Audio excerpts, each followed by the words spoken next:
It's not just the rich history and breathtaking landscapes that captivate us, but also the ancient prophecies that seem to be on the verge of becoming reality. These prophecies involve Jerusalem, the Third Temple, the Antichrist, and events that will shake the world to its core.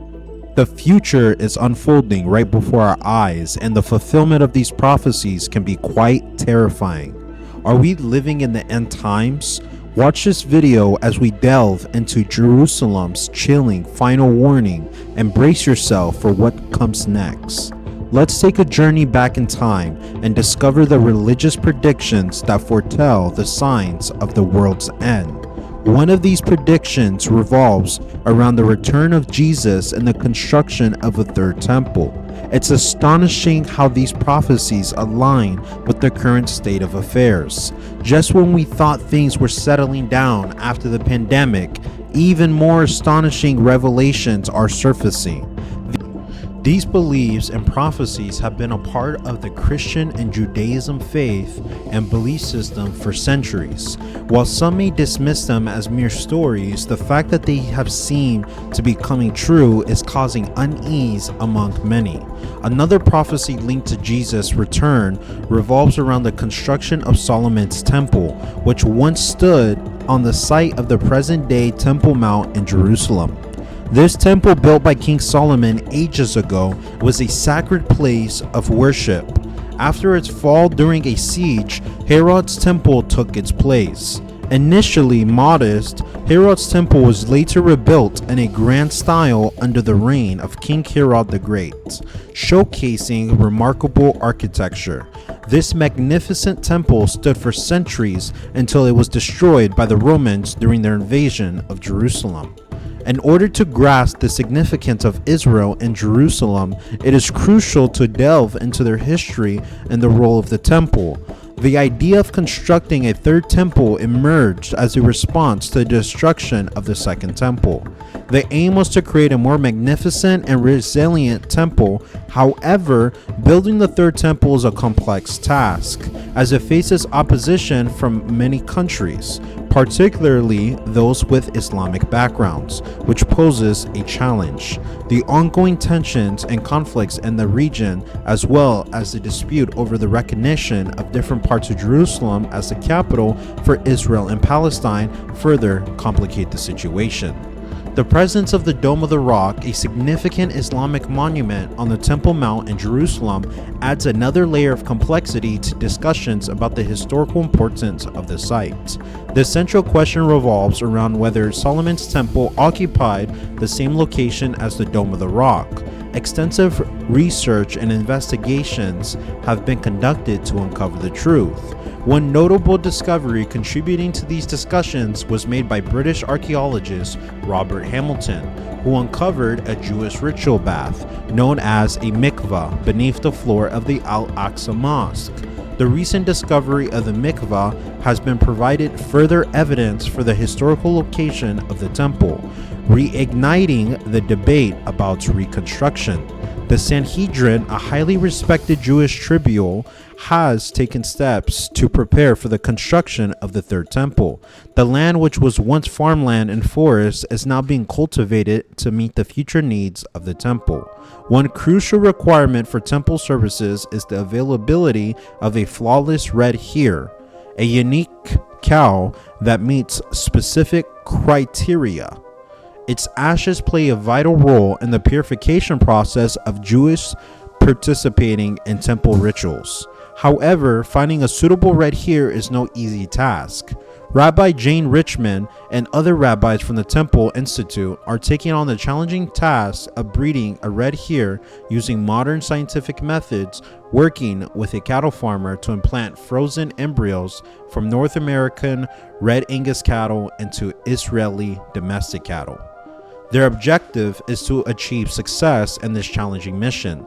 The red heifer must be born in Israel and possess a flawless appearance, never having been used for work. However, bringing the third temple into reality requires more than just obtaining the red heifer. It involves training a special group of priests known as the Kohanim These priests are crucial in ensuring the temple services are rituals and are carried out correctly. Guided by the Sanhedrin and the temple movement, the Kohanim are diligently learning the proper rituals and how to use the necessary equipment for temple services. One important aspect of the construction is the creation of a new altar, which is vital for the sacrifices at the original Temple Mount site. The Jewish community's desire to rebuild the temple stems from their limited access to the previous temple site, currently controlled by the Muslims. Overcoming this challenge requires political action and international cooperation. Israel's Judicial Council recognizes this need and suggests that international organizations and regional states could help mediate the situation. They believe that collaborative efforts among faith leaders from different backgrounds are essential to make the reconstruction of the temple possible. Despite various challenges, the construction is currently underway, and a recent ceremony took place on October 12th in Jerusalem, where an ancient water ceremony was reenacted led by priests and musicians. The ceremony kicked off at Shabar Hespah and continued to Siloam Springs, a very important historical site.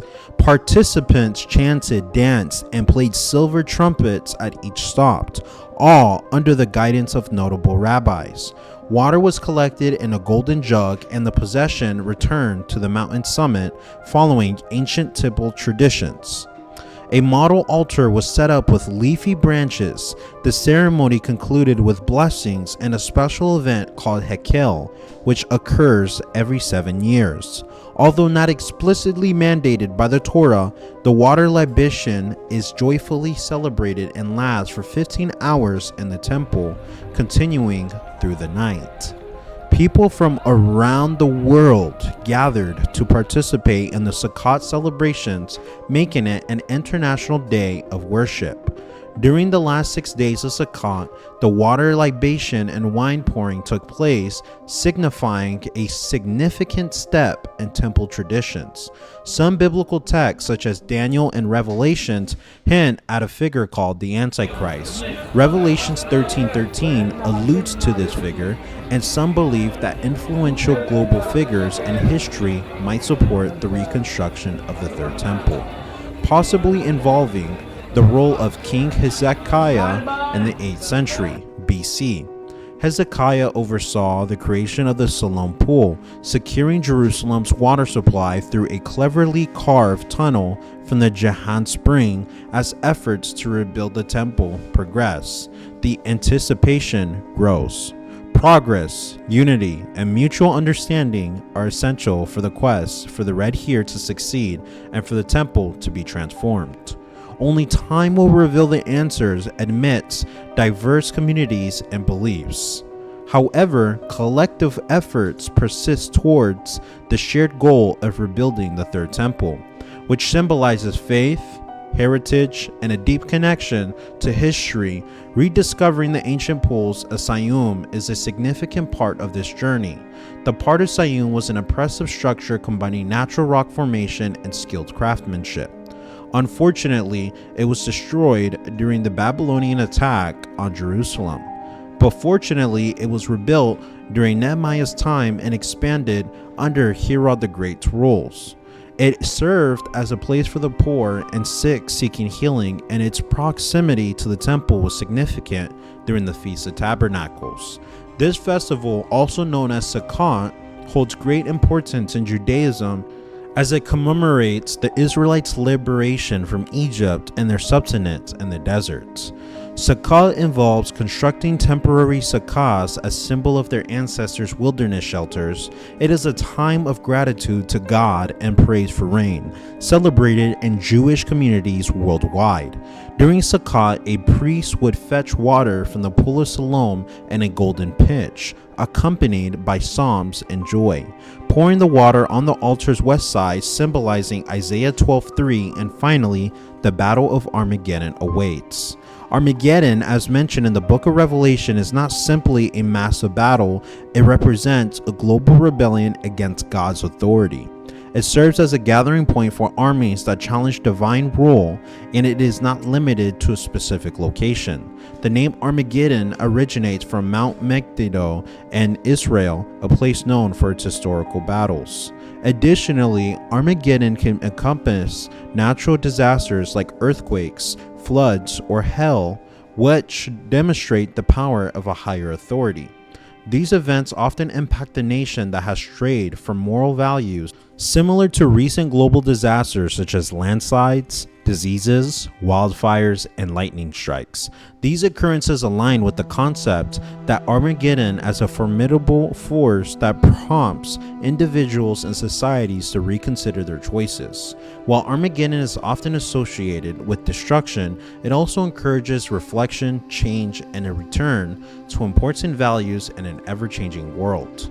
These ideas connect ancient prophecies, historical events, and present-day circumstances, urging us to seek understanding and unity in the face of challenges. Therefore, even though some prophecies have already been fulfilled, others are still in the process of being fulfilled, serving as a terrifying warning for everyone. Share your thoughts in the comments below and subscribe for more.